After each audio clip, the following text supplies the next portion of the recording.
ہیں۔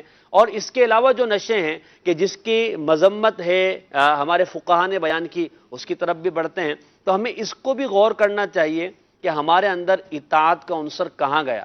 اطاعت ہونی چاہیے، سمجھنا چاہیے۔ تو قرآن مجید فرقان حمید کی آیت مبارکہ بیان کی، تفسیر بیان کی، حدیث پاک میں بھی یقیناً منیم بھائی شراب ہے، دیگر نشوں کے حوالے سے ذکر کیا گیا ہوگا۔ اس حوالے سے بھی عرض کرتا ہوں، اور ایک بات جو آپ نے کہی ہے نا کہ صحابہ کرام کے اندر تعظیم اور اطاعت کا کیسا جذبہ تھا کہ جب یہ حرمت کا حکم آیا تو صحابہ کرام فوراً اس سے رک گئے۔ روایات کا تو اتنا خلاصہ ملتا ہے کہ شراب گلیوں میں ایسے بہہ رہی تھی جیسے بارش کے بعد پر نالے سے پانی بہہ رہا ہوتا، اور صحابہ نے وہ برتن بھی توڑ دیے جن برتنوں میں شراب بنائی جاتی تھی۔ اللہ اکبر، اندازہ لگائیے کیسا اطاعت کا جذبہ تھا، جن برتنوں میں شراب بنائی جاتی ان برتنوں کو بھی توڑ کے رکھ دیا، اس کے بعد کسی نے دوبارہ رغبت نہ ملے، آنکھ اٹھا کر بھی نہ دیکھا صحابہ کرام نے۔ اور آج کل ہمارے معاشرے میں جہاں اور بہت ساری برائیاں سر اٹھا رہی ہیں، ان میں سے یہ نشے والی چیزیں بھی ہیں، ان میں سے شراب تو یہ سر فہرست ہے، اس کے علاوہ اور بھی دیگر کافی ساری اشیاء ہیں۔ تو بہرحال احادیث مبارکہ میں اس کو سختی سے آقا علیہ السلام نے منع فرمایا۔ ام سلمہ رضی اللہ تعالی عنہا سے مروی ہے، آپ فرماتی ہیں کہ نہا رسول اللہ صلی اللہ تعالی علیہ وآلہ وسلم ان کل مسکرین و مفترین، نبی کریم صلی اللہ تعالی علیہ وآلہ وسلم نے ہر نشہ لانے والی چیز اور ہر فطور پیدا کرنے والی چیز سے منع فرمایا ہے۔ اب ہر بندہ جی دیکھ لے اس کے اندر کہ کون سی چیز نشہ لانے والی ہے، اور مفتر نشہ لانے والی اور فطور پیدا کرنے والی، تو ان دونوں چیزوں سے منع فرما دیا، ان دونوں چیزوں سے منع فرمایا۔ اور بھی کافی ساری احادیث مبارکہ ہیں جہاں آقا علیہ السلام نے نشے والی چیزوں سے منع فرمایا ہے۔ ایک حدیث پاک میں آتا ہے نبی کریم صلی اللہ تعالی علیہ وآلہ وسلم نے ارشاد فرمایا ما اسکر کثیرہ فقلیلہ حرام، جس کا زیادہ حصہ جو ہے وہ نشہ دلائے نا اس کا قلیل بھی حرام ہے۔ یعنی پتہ ہے ایک چیز کے بارے میں اگر میں اس کو کثرت سے پیوں گا تو مجھے نشے والی کیفیت ہو جائے گی، نشہ آ جائے گا، تو اس کا قلیل پینا بھی اس سے بھی منع کیا گیا ہے۔ ان لوگوں کی بات بھی شاہ رخ بھائی ان کو ہم سمجھا سکتے ہیں کہ دیکھیں آپ یہ کہتے ہیں کہ بھئی مجھے تو کچھ نہیں ہوتا تھوڑا بہت پی لینے سے، تو کیا ہے بالکل بھی نہیں، تو بھائی بھلے تھوڑا بہت پی لینے، اب وہ چیز جو کہ حرام قطعی ہے تو وہ تو ٹھیک ہے، اس کا تو یہ قطرہ بھی حرام ہے۔ ہاں جن کے بارے میں فقہا نے جو کلام کیا وہ اپنی جگہ مفتی صاحب آئیں گے ہم بات کریں گے، تو اگر اس کا تھوڑا آپ کو نشہ نہیں لا رہا تو کیا آپ کو تھوڑا پینے کی اجازت ہو جائے گی؟ کیا واضح بات کی انہوں نے؟ اچھا اس کی بھی وضاحت ہو گئی اس کے اندر کہ کچھ لوگ منیم بھائی یہ کہتے ہیں کہ کہاں پہ جو ہم مثال کے طور پر شراب کے علاوہ جو نشے ہیں، ہیروئن کا نشہ ہے یا چرس کا نشہ ہے، جو بھی ہم ڈسکس کریں گے، اس کے بارے میں ایک طبقہ یہ بھی کہتا ہے کہ اس نشے کے بارے میں کہاں منع آیا، کہاں لکھا ہوا ہے، وہاں تو شراب کا لکھا ہوا ہے، لیکن اس حدیث سے کتنا واضح ہو گیا کہ ہر وہ چیز جو تمہیں نشہ دلائے، جو تمہیں فتنے میں ڈالے، ٹھیک اس کو منع کر دیا گیا۔ اور مفتی صاحب سے مزید انشاءاللہ وضاحت بھی لیں گے ہم اس کی کہ کیا ہے صورت حال۔ اور اس حوالے سے اعلیٰ حضرت سے بھی پوچھا گیا کہ شراب کے علاوہ اگر کوئی چرس، افیون اور اس طرح کی جو بھنگ وغیرہ ہے یہ چیزیں پیتا ہے لیکن اس حد تک پیتا ہے کہ نشہ اس پر نہیں آتا تو کیا یہ درست ہے؟ آپ نے فرمایا نشہ بذات ہی حرام ہے، اور نشے والوں سے یہ مشابہت اختیار کرنا، نشے والوں سے مشابہت اختیار کرنا اگرچہ نشے کی حد تک نہیں پہنچا لیکن مشابہت اختیار کی، فرمایا یہ بھی گناہ ہے۔ فقہا نے تو یہاں تک تصریح فرمائی ہے کہ خالص پانی، محسن بھائی خالص پانی کو شراب کے انداز میں پینا، یعنی پی پانی رہا ہے لیکن انداز ایسا ہے اس کا جیسے شراب پی کے نا بندہ تھوڑا عجیب سی شرابیوں کا ایک انداز ہوتا ہے، اس انداز میں کہا یہ اس انداز میں یہ انداز جو ہے اپنانا یہ بھی گناہگار ہوگا، یعنی یہاں سے اندازہ لگایا جائے خالص پانی ہے، شراب نہیں ہے۔ شراب کی جب حرمت نازل ہوئی تھی تو یہ باقاعدہ اس کو بیان کیا گیا کہ وہ برتن کہ جن کے اندر شراب پی جاتی تھی، یعنی یوز ٹو تھے کہ اس انداز کے برتنوں میں شراب پی جاتی، آج بھی ہمارے معاشرے میں استعمال ممنوع قرار دیا گیا تھا، جی مشہور انداز کے، تو ان برتنوں کا استعمال کو بھی ممنوع قرار دے دیا گیا تھا۔ اور یہاں تک ایک روایت میں یاد پڑتا ہے کہ حضور علیہ السلام نے شراب کی حرمت نازل ہوئی تو وہ شراب جس کے پاس ہے لے کر آ جاؤ، شراب وہ لے کر آ گیا، مشکیزیں تھے تو حضور علیہ السلام نے ایک چھری منگائی اور چھری سے ان مشکیزوں کو کاٹنا شروع کر دیا، مشکیزیں کاٹتے جا رہے ہیں، عرض بھی کی گئی یا رسول اللہ یہ شراب یوں بھی بھائی جا سکتی تھی، یہ مشکیزیں جو ہیں یہ تو کٹ جائیں گے، یہ ضائع ہو جائیں گے، یہ ضائع ہو رہے ہیں، تو اس کا مفہوم یہی ہے حدیث مبارکہ کا کہ میں اللہ تبارک و تعالیٰ کے غضب کی بنا پر یہ کر رہا ہوں، یعنی اس سے یوں سمجھ سکتے ہیں کہ جو برائی ہے اس کی بہت زیادہ واضح کی جا رہی ہے، زیادہ مذمت شراب ہے کہ کتنی جس برتن میں ہے وہ بھی برا ہو گیا، وہ بھی برا ہو گیا، گویا کہ یہ چیز شو کی جا رہی ہے۔ بھائی یہ جو بات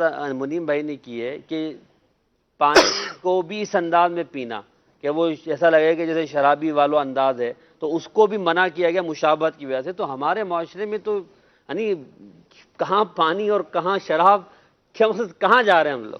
اصل میں بات یہ ہے کہ اس کو فیشن کے طور پہ پہلے اپنایا جا رہا ہے، اچھا پھر کچھ برتن ہیں جو ان کو باقاعدہ ان ناموں کے ساتھ منسوب کر کے وہ موجود ہیں اور لوگ گھروں میں بھی لیتے ہیں، بات یہ ہے کہ ہم نے ایک پہلو پہ بہت زیادہ بھی ڈسکس کیا ہے اور وہ ہے شراب کا. جی جی. نشہ خالی شراب نہیں ہے، ایڈکشن ہے بیسکلی نشہ. صحیح. ایڈکشن کسی بھی چیز کی ہو وہ بری ہی ہوتی ہے. ٹھیک. اور اگر ہم جیسے حدیث کے حوالے سے بتایا کہ آپ صلی اللہ علیہ وسلم نے مشکیزے کو بھی کاٹ دیا، تو جو میں سمجھ سکا ہوں اس سے، ایک تو وہ ہے پہلو، ایک اور بھی پہلو ہے کہ یعنی وہ چیز، یعنی اثرات تو باقی رہتے ہوں گے اس میں، کیونکہ میرے ذہن میں کچھ اس طرح کا بھی ایک آ رہا ہے کہ جب وہ مخصوص برتن ہوتے تھے جن کے اندر رکھی جاتی تھی شراب، تو وہ بھی توڑ دیے تھے. صحیح. تو وجہ جو میں نے اس میں پڑھی تھی وہ یہی تھی کہ اثر بھی جس چیز میں اس کا باقی ہو وہ بھی نہیں رکھی، تاکہ دوبارہ اس کی طرف رغبت نہ پیدا ہو کسی بھی قسم کی. تو یعنی ایڈکشن بیسکلی ایڈکشن ہے. جی جی. کیونکہ ایڈکشن آپ کو مائل کرتی ہے دوبارہ اس طرف جانے کے لیے، کہ مطلب یہ عمل مجھے دوبارہ کرنا ہے. تو دین اسلام نے وہ دروازے بھی بند کرنے کے لیے کر دیا ہے جو آپ کو اس طرف لے جائیں. باقاعدہ لکھا ہے کہ وہ برتن دیکھ کے یاد آئے گی نا، جی اس میں یوز کرتے تھے تو وہ یاد آئے گی. تو ایسے برتنوں میں استعمال کرنا کہ جو نارملی رغبت دلاتے ہوں اس طرف، کہ جو شراب میں استعمال ہوتے ہوں، تو کم از کم وہ کہتے ہیں نا فیشن کے طور پہ لوگ شوق کے طور پہ استعمال کرتے ہیں، پھر اس طرف مائل ہو جاتے ہیں. جی جی جی. وہ انداز بھی عجیب و غریب ہوتا نا، جیسے بازاری انداز کہتے تو شرفا تو ایسا انداز اختیار نہیں کریں گے.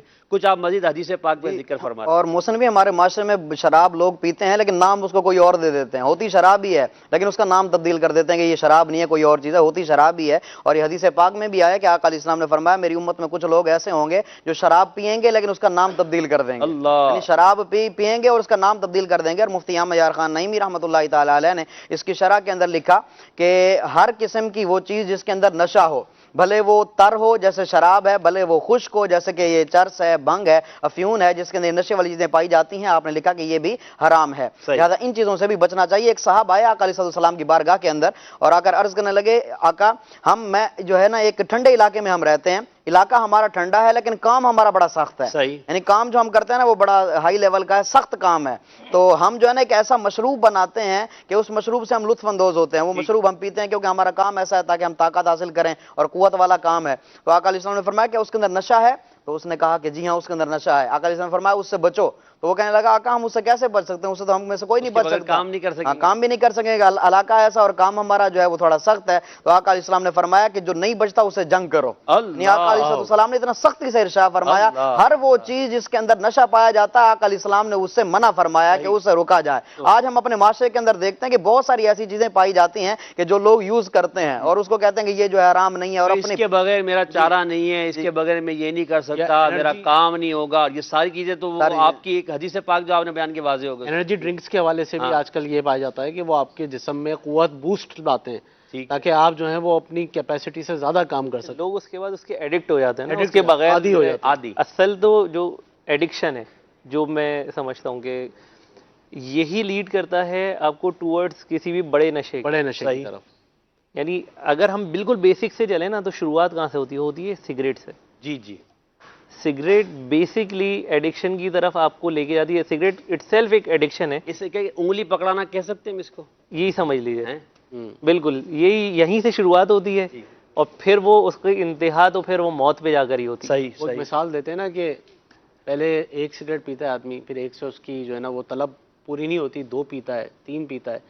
وہی بات ہے کہ جو انرجی ڈرنکس کس طرف لیڈ کر رہے ہیں ہمیں، تھوڑی مقدار ہے لیکن یہ ناکافی ہوتی ہے. انسان آگے چل کے جیسے مثال کے طور پہ اگر میرے سر میں درد ہو رہا ہے اور میں نے ایک سر درد کی گولی کھا لی تو یہ مسلسل 3 یا 4 دن تک مجھے اثر کرے گی، لیکن اس کے بعد یہ ایک ناکافی ہوگی، مجھے 2 کی طرف جانا پڑے گا.